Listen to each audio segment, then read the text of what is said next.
Signs na siya ay low-key na cheater. Hindi halata, hindi loud, pero nangyayari. Kaya makinig ka para malaman mo. Number 1, maraming sikreto sa kanyang cellphone. Laging naka-face down. May bagong password, nagbubura ng chat, at laging sinasabing, wala lang yon, tropa lang. Number 2, ginagaslight ka pa. Ikaw pa yung paranoid, selosa, walang tiwala, habang siya yung may tinatago, habang siya ay mayroong tinatago. Number 3, pinipili yung timing. Hindi sa harap mo gagawin, sa likod, sa chat, o sa work trip para pag nahuli, mayroon siyang palusot.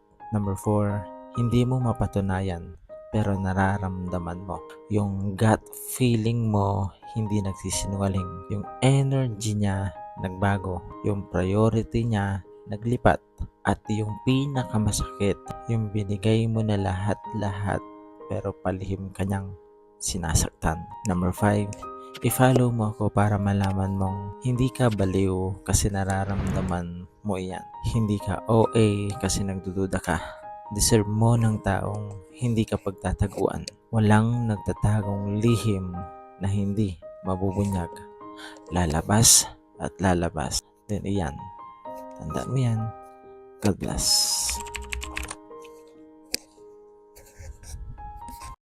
Nakipag-break daw siya kasi akala niya susuyuin mo. Pero hindi. Tapos, tinanong niya, ganun lang ba ako kadaling i-let go? Minsan, maling tanong ang itinatanong natin. Ang mas magandang tanong ay, nakipag-break ba ako dahil gusto ko talagang matapos ang relasyon o dahil gusto ko lang siyang subukin? Dahil kapag sinabi mong break na tayo, huwag mong aasahang iisipin ng lahat na test lang iyon. May mga taong ire-respeto ang desisyon mo. Hindi dahil madali kang i-let go, kundi dahil naniniwala silang kapag sinabi ng isang tao na ayaw niya na, dapat paniwalaan siya. Hindi lahat ng lalaki maghahabol. May mga lalaking mas pipiliing igalang ang sinasabi mo kaysa pilitin kang magbago ng isip. Sa dulo, ang pagmamahal ay hindi nasusukat sa dami ng pagsusuyo o pagsuyo. Minsan ang tunay na maturity ay ang pagsasabi ng eksaktong gusto mo sa halip na umasa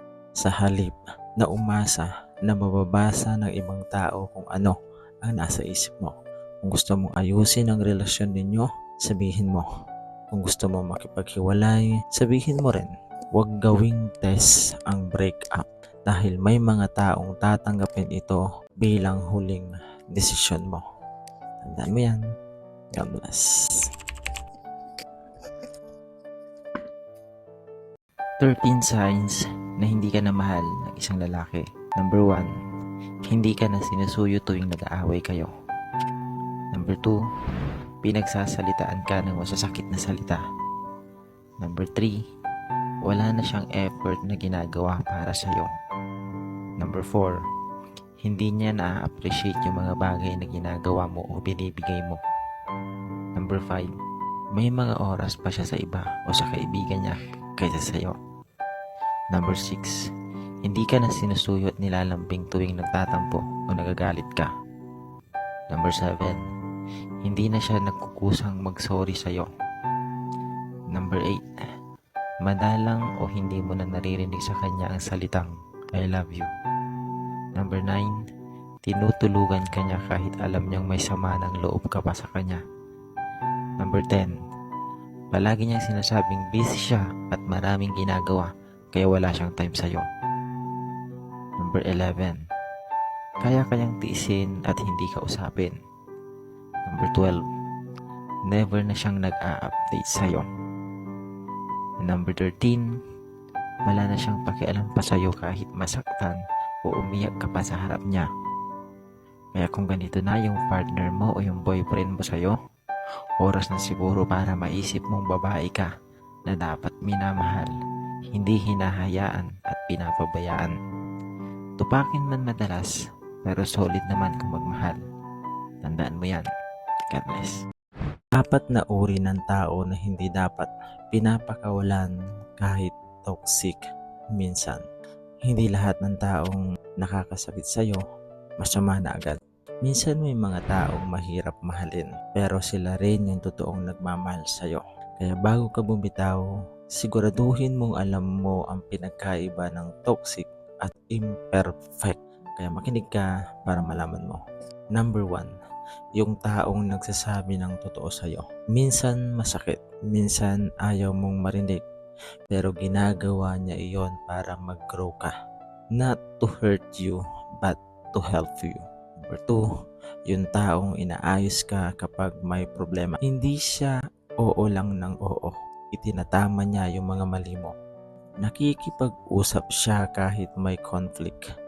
Because real people don't just agree, they care. Number 3, yung taong nananatili kahit mahirap ka nang mahalin. Kapag bad mood ka, kapag may pinagdadaanan ka, hindi siya agad umaalis. Hindi siya agad sumusuko because loyalty is rare these days. Number 4, i-follow mo ako para malaman mong hindi lahat ng hindi mo gusto toxic na agad. Minsan, yun pa yung mga taong tunay na nagmamalasakit sa'yo. Kaya bago ka mag-cut off, tanungin mo muna ang sarili mo. Sinasaktan ka ba nila o tinutulungan ka lang na maging mas mabuting tao? Tandaan mo yan. God bless.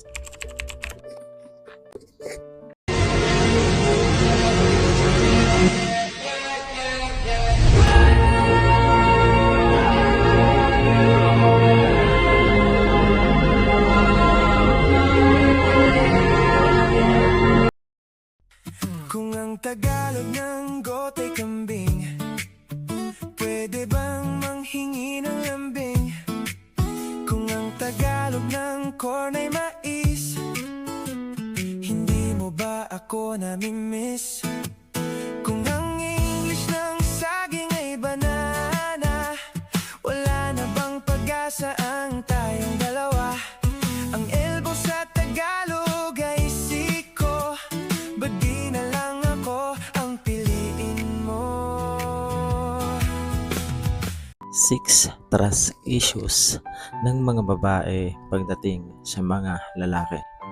Makinig ka para malaman mo. Number 1, kapag bigla siyang naging masikreto. Kapag dati open siya, pero ngayon lagi na lang may tinatago, lalo na sa kanyang cellphone at iwas pagsagot. Natural lang na magduda. Number 2, kapag hindi tugma ang salita at ginagawa. Madaling mangako pero ang tiwala ay nabubuo sa consistency. Number 3, kapag madalas siyang magsinungaling kahit sa maliliit na bagay. Dahil kung kaya niyang magsinungaling sa maliit, paano pa sa mas malaking bagay. Number 4, kapag may history siya ng panloloko. Mahirap ibalik ang tiwala kapag minsan na itong nasira. Number 5, kapag hindi siya nagbibigay ng reassurance. Minsan, hindi naman kailangan ng perpektong lalaki. Kailangan lang ng partner na marunong magparamdam ng seguridad. Number 6, i-follow mo ako para malaman mong ang tiwala ay hindi hinihingi. Pinapatunayan ito araw-araw sa pamamagitan ng kilos, hindi lamang sa salita. Tandaan mo yan. God bless.